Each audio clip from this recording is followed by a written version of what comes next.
सत्य सनातन धर्म की। एक बार जोर से बोलेंगे आप सब मेरे साथ, बोले सत्य सनातन धर्म की। सत्य सनातन धर्म की। भारत माता की। भारत माता की। गौ माता की। गौ माता की। गंगा माता की। गंगा माता की। आयो लाल। आयो लाल। गोरखपुर के महापौर डॉक्टर मंगलेश श्रीवास्तव जी, विधान परिषद के सदस्य और भारतीय जनता पार्टी के प्रदेश के उपाध्यक्ष डॉक्टर धर्मेंद्र सिंह जी,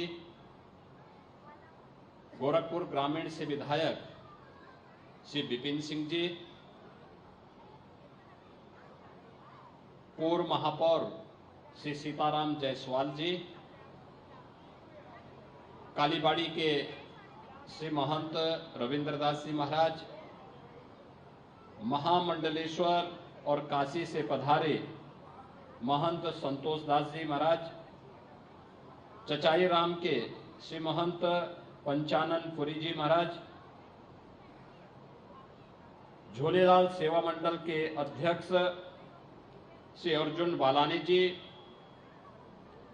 श्री पटेल लैलानी जी, श्री चैतराम जी, श्री उधाराम रतनानी जी, श्री दीवान चंद साधवानी जी, श्री भीष्म चौधरी जी,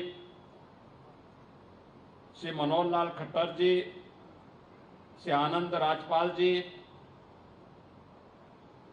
श्री लक्ष्मण नारंग जी, सिंधी समाज से जुड़े हुए सभी पंचायतों के हमारे प्रमुखगण और उपस्थित भाइयों बहनों, आज शिवरात्रि का भी शुभ मुहूर्त है और साथ साथ सिंधी समाज का पवित्र चालीसा भी प्रारंभ हुआ है, उसका मुहूर्त भी प्रारंभ हुआ है। और हम सब का ये सौभाग्य है कि पूज्य झूलेलाल जी की इस भव्य मंदिर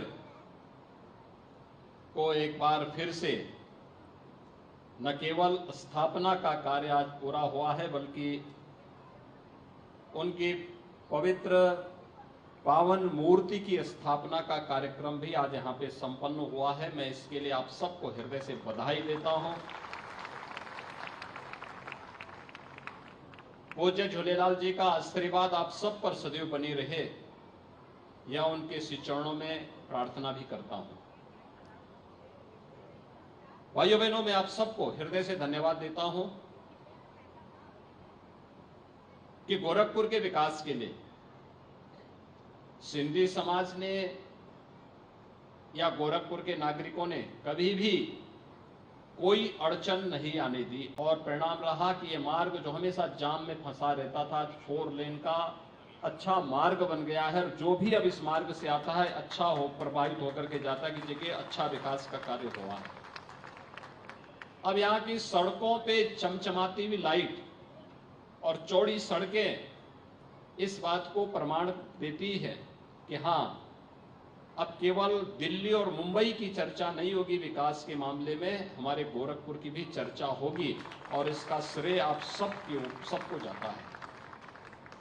एक भी व्यक्ति शिकायत करने नहीं आया और सभी लोगों ने सहजता के साथ विकास के इस कार्य को अपने आने वाली पीढ़ी को उज्जवल बनाने के लिए उन्होंने योगदान दिया और परिणाम रहा कि इतनी अच्छी खासी सड़क यहाँ के अंदर बन गई। और वहां पर थी झूलेलाल समुदाय यानी सिंधी समाज का इसलिए भी धन्यवाद है कि सड़क चौड़ीकरण के कार्य में पूज्य झूलेलाल जी जो हम सबकी आस्था की प्रतीक है, जो वरुण देवता के अवतार माने जाते हैं, जिन्होंने अपने उस समय के चमत्कारों से आक्रांताओं के छक्के छुड़वाए थे, उनका पवित्र मंदिर भी सड़क चौड़ीकरण के मार्ग में आ रहा था। लेकिन समाज ने कहा कि विकास के साथ साथ आस्था के लिए भी हमें जगह मिल जाए तो अच्छा है और हम भी चाहते हैं विकास होना चाहिए। ये एक सकारात्मक सोच और मैं मानता हूं इसकी प्रेरणा पूज्य झूलेलाल जी की प्रेरणा थी कि एक लंबे समय तक लगभग 70-75 वर्षों तक पूज्य झूलेलाल जी का मंदिर पुराने स्थान पर था। अब नए स्थान पर 70 वर्षों के बाद एक नया भव्य मंदिर बना है और पहले की तुलना में और अच्छा भव्य स्वरूप दे करके, काफी स्पेशियस जमीन दे करके उसको बनाने का प्रयास हुआ है। सचमुच एक प्रयास, यह एक प्रक्रिया का हिस्सा है, लेकिन हम उस विकास की सकारात्मक सोच के साथ आगे बढ़े और विकास की सकारात्मक सोच का परिणाम यहाँ के सिंधी समाज के लोगों ने यहाँ पर दिया है, जो आज हम सबके सामने इस भव्य मंदिर के रूप में आगे बढ़ रहा है। भाइयों बहनों, सिंधी समाज एक प्रगतिशील समाज है। 1947 में विभाजन की त्रासदी को झेलते हुए उन्होंने न केवल अपने पूर्वजों और आस्था को संरक्षित रखा, बल्कि विकास की प्रक्रिया के साथ जुड़ करके, पसीना बहा करके, परिश्रम करके आज देश के विकास में भी एक महती भूमिका का निर्वहन कर रहे हैं, बहुत बड़ी भूमिका का निर्वहन कर रहे हैं। किसी नकारात्मक कार्य के साथ उनका जुड़ाव नहीं, उन्होंने मेहनत को अपने जीवन का हिस्सा बनाया, परिश्रम को अपने जीवन का हिस्सा बनाया, एक सकारात्मक दिशा में प्रयास किया और जहां भी जिस भी नगर में गए, जिस भी सिटी में बसे, उस सिटी के विकास के लिए, वहां पे नयापन लाने के लिए, वहां के नागरिकों के साथ समरस होकर के व्यवस्था का हिस्सा बनने के लिए उन्होंने पूरी मजबूती के साथ कार्य किया। और यही कारण है कि जब ये देश आजादी के 75 वर्ष मना रहा है, वह त्रासदीपूर्ण स्थिति के भी 75 वर्ष होने जा रहे हैं, हुए हैं।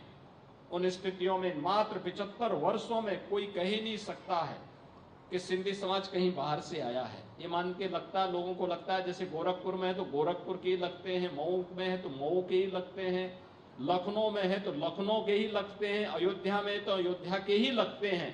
कोई भी अलग वो नहीं, बल्कि परंपरा और आस्था को बनाए रखते हुए भी स्थानीय समाज के साथ समरस होकर के, व्यवस्था का हिस्सा बनकर के सनातन हिंदू धर्म की मजबूती के लिए पूरी प्रतिबद्धता के साथ कार्य करना, ये सिंधी समाज की पहचान बन चुकी है। और आज उसका विकास की प्रक्रिया उन्हीं महापुरुषों के आशीर्वाद से आगे बढ़ रही है, जिनकी कृपा और जिनके विरासत को संरक्षित करते हुए सम और विषम परिस्थितियों में, क्योंकि जो लोग आए होंगे पार्टीशन के समय, उस समय उनके साथ वे कोई धन संपदा लेकर के नहीं आए होंगे, वे लोग तो एक त्रासदी से जूझ करके आए थे, किसी प्रकार से अपने बच्चों को, अपने आप को बचा करके भारत की धरती पर आए, क्योंकि भारत उनकी मूल धरती है। राजनीतिक कारणों से भले ही विभाजन हुआ हो, लेकिन उस अन्याय का शिकार और अत्याचार का शिकार पंजाबी और सिंधी समुदाय के लोगों को होना पड़ा था। लेकिन उस सब से अलग हट करके, उस त्रासदी को भूल करके उन्होंने विकास की एक सकारात्मक राह को पकड़ा, और ये सकारात्मक राह ही हमेशा विकास की प्रक्रिया के साथ आगे बढ़ता है। हम लोग भी अगर उत्तर प्रदेश में यही मानते कि अरे पिछली सरकारों ने कुछ नहीं किया और उसी पे रोना रोते, हम कुछ नहीं कर सकते थे भाइयों बहनों, कुछ नहीं कर सकते थे। पिछली सरकारों ने पाप किया था, उस पाप की सजा जनता जनार्दन ने उनको दे दी है।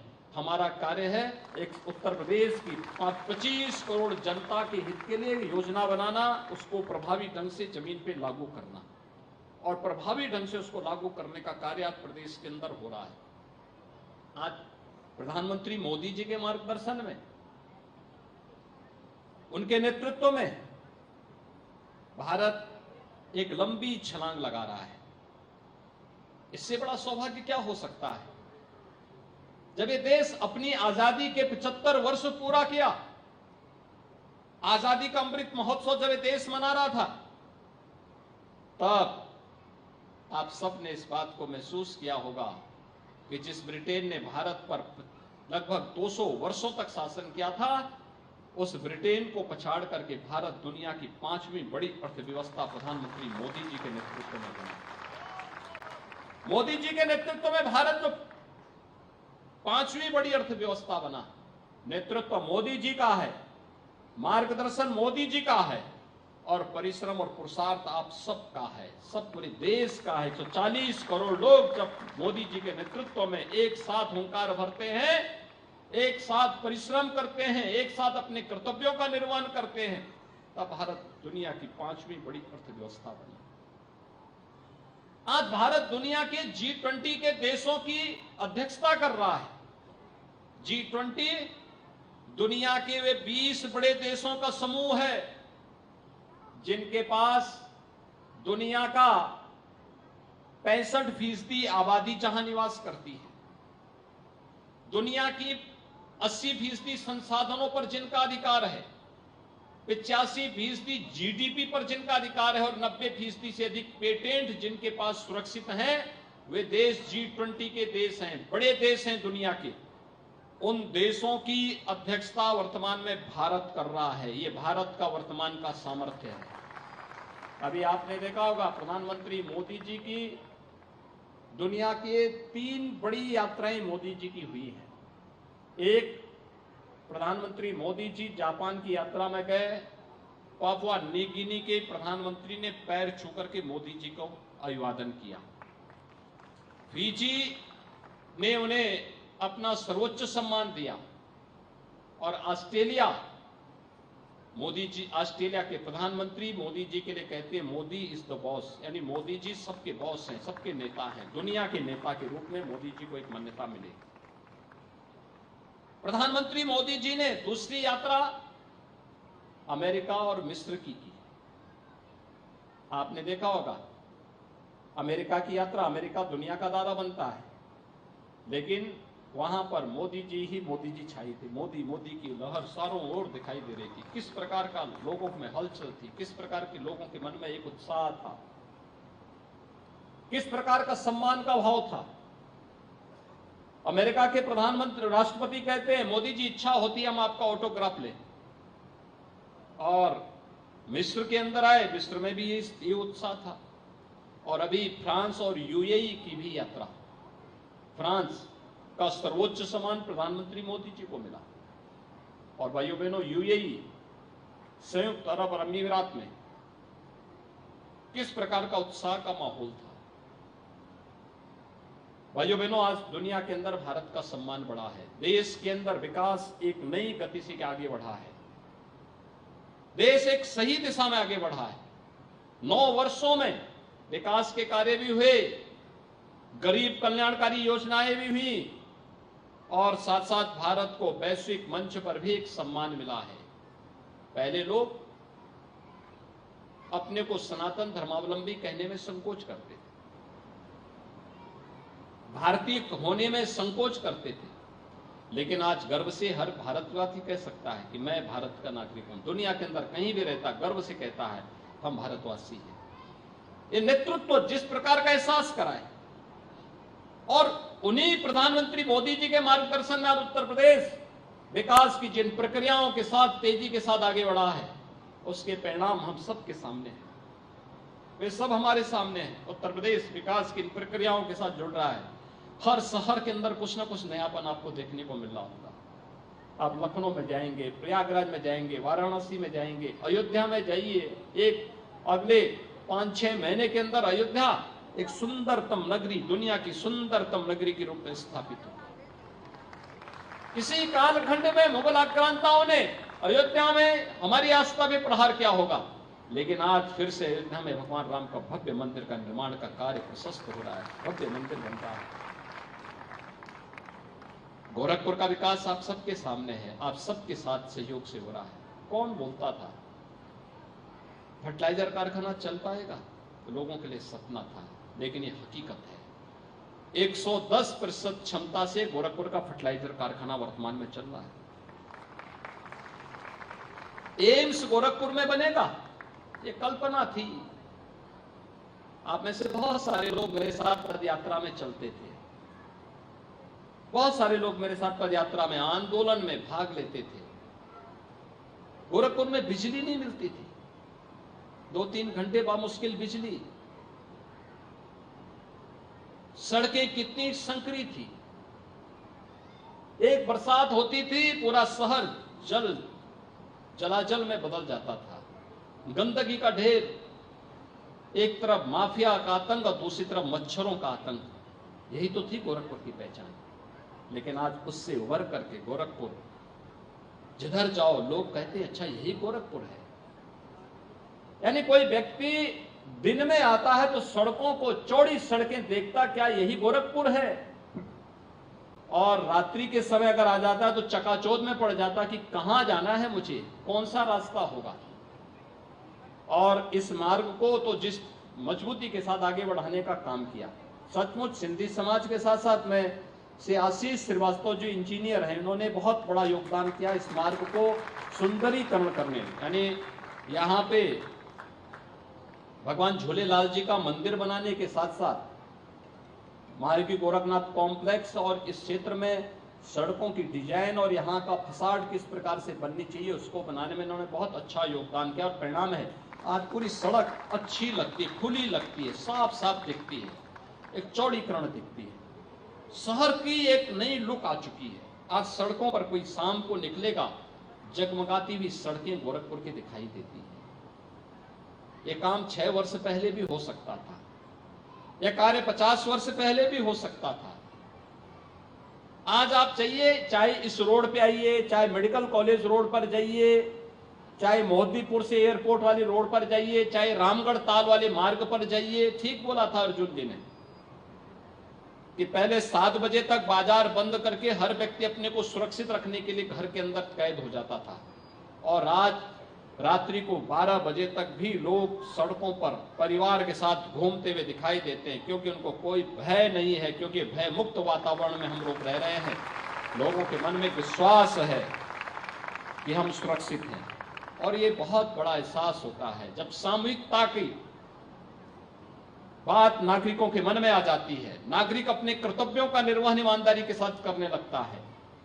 जब पूर्वजों का आशीर्वाद बरसता है और जब विरासत का सम्मान होता है और पूर्वजों का आशीर्वाद हम सबके ऊपर कृपा के रूप में बरसती है, तो इस प्रकार का वातावरण बनता है जो आज यहाँ पर इस रूप में देखने को मिल रहा है, गोरखपुर में देखने को मिल रहा है। और ये मेरा सौभाग्य है कि युग पुरुष ब्रह्मलीन महंत दिग्विजय नाथ जी महाराज ने 1950 में पूज्य झूलेलाल जी के पुराने मंदिर में मूर्ति स्थापना के कार्यक्रम को संपन्न किया। उस समय सिंधी समाज यहाँ पे विपन्न स्थिति में था, तब भी उन्होंने मंदिर बनाया था। याद करना, उस समय सिंधी समाज के पास कुछ भी नहीं था, सब बहुत, क्योंकि एक उनका सब कुछ छीन लिया गया था पाकिस्तान में, उनकी संपत्ति को, उनकी पुश्तैनी विरासत को। लेकिन सिंधी समाज ने तब भी हिम्मत नहीं हारी थी, और जहां कहीं भी गया वहां पर उन्होंने अपनी बड़ी बड़ी पंचायतें बनाई, बड़े बड़े कार्य किए, मंदिर बनाए, इस प्रकार के स्थान बनाए। और यहां पर एक बार फिर जब सड़क चौड़ीकरण की बात आई, एक भी बार कोई आपत्ति किए बगैर सिंधी समाज खुल करके सामने आए, नहीं सड़क का काम होना चाहिए, हम सहयोग करने को तैयार हैं, और सहज रूप से किया। और आज फिर एक नया मंदिर बना दिया, और ये मेरा सौभाग्य है। देखिए, यही मुहूर्त होता है जब पवित्र भावना होती है तो मुहूर्त अपने आप मिल जाते हैं। शिवरात्रि का पुण्य मुहूर्त भी है, और साथ साथ सिंधी समाज का पवित्र 40वां भी आज से प्रारंभ हो रहा है। एक साथ सभी पर्व, एक साथ कार्यक्रम मिल रहे हैं। मंदिर भी बन गया, पूज्य झूलेलाल जी भी विराजमान हो गए, और साथ साथ यहाँ पे कार्यक्रम भी और मजबूती के साथ आगे बढ़ता हुआ दिखाई दे रहा है। भाइयों बहनों, मैं इस अवसर पर आप सबको हृदय से बधाई देता हूं, प्रदेश सरकार की तरफ से, गोरखपुर की वासियों की तरफ से भी, कि आपने एक अच्छी चीज एक बार फिर से लोगों को दी है। पहले तो सड़क चौड़ीकरण में आपका योगदान, और दूसरा पूज्य झूलेलाल जी का मंदिर, ये हमारी विरासत का प्रतीक है, भारत की विरासत का प्रतीक है, अखंड भारत को दर्शाता है। जब तक पूज्य झूलेलाल जी की स्मृतियां हमारे साथ में रहेंगी, तब तक अखंड भारत के प्रति हम सब की लालसा बनी रहेगी। हम सब इस बात को रहेंगे कि हाँ, सिंध भी भारत का हिस्सा था, और उस विरासत को हम आज इस रूप में आगे बढ़ाने का कार्य कर रहे हैं। देखिए, आप कितने सौभाग्यशाली हैं, पुण्य किया। जिन लोगों ने पाकिस्तान बनाया, आज उनके लिए भूख यानी रोटी के लाले पड़ रहे हैं, और आप यहां पे न जाने कितने लोगों के परिवार का पेट भरने का कार्य कर रहे हैं। यही तो पुण्य है। यहां पे रह करके पूज्य झूलेलाल जी का मंदिर भी बना रहे हैं, और साथ साथ हर परिवार, सिंधी समाज का हर परिवार अपने साथ, कोई 1000 परिवार का, कोई 100 परिवार का, कोई 10 परिवार का पेट अतिरिक्त भरने का काम भी करता है। यही तो जीवन है। जीवन वह नहीं जहां पे 1 किलो आटा के लिए छीना झपटी हो रही है। ये पाकिस्तान में दृश्य आप सबने देखा होगा। इसलिए आपके पुण्य आज यहाँ पर फलीभूत होते हुए दिखाई दे रहे हैं, और आज का एक कार्यक्रम इसी रूप में आगे बढ़े। झूलेलाल सेवा मंडल जो यहाँ पर कार्य कर रहा है, अच्छा कार्य कर रहा है, बहुत अच्छा कार्य कर रहा है, और मैंने इस बात के लिए आश्वस्त करता हूँ कि यहाँ पर जो भी अन्य विकास की प्रक्रिया के साथ जुड़ने के लिए, पूज्य झूलेलाल जी की स्मृतियों को आगे बढ़ाने के लिए सरकार के स्तर पर जो भी सहयोग की आवश्यकता पड़ेगी, स्थानीय स्तर पर जो भी सहयोग की आवश्यकता पड़ेगी, हम सब हमेशा आपके साथ में हैं। मैं एक बार फिर से आप सभी को पूज्य झूलेलाल जी के इस पवित्र मंदिर के पुनर्स्थापना के लिए आप सबको कोटि कोटि बधाई देता हूं। पवित्र 40वां प्रारंभ होने के अवसर पर भी मेरी शुभकामनाएं आप सबके प्रति हैं। इन 40 दिनों पर विशेष अनुष्ठान के जो कार्यक्रम होंगे, इन अनुष्ठानों के साथ आप सब जुड़ेंगे, और लोक मंगल की कामना के साथ प्रदेश और देश के सुख और समृद्धि की कामना भी करेंगे। इस विश्वास के साथ मैं एक बार फिर से आप सबको इस अवसर पर हृदय से बधाई देता हूं, अपनी शुभकामनाएं देता हूं। धन्यवाद। जय हिंद, जय जय श्री राम।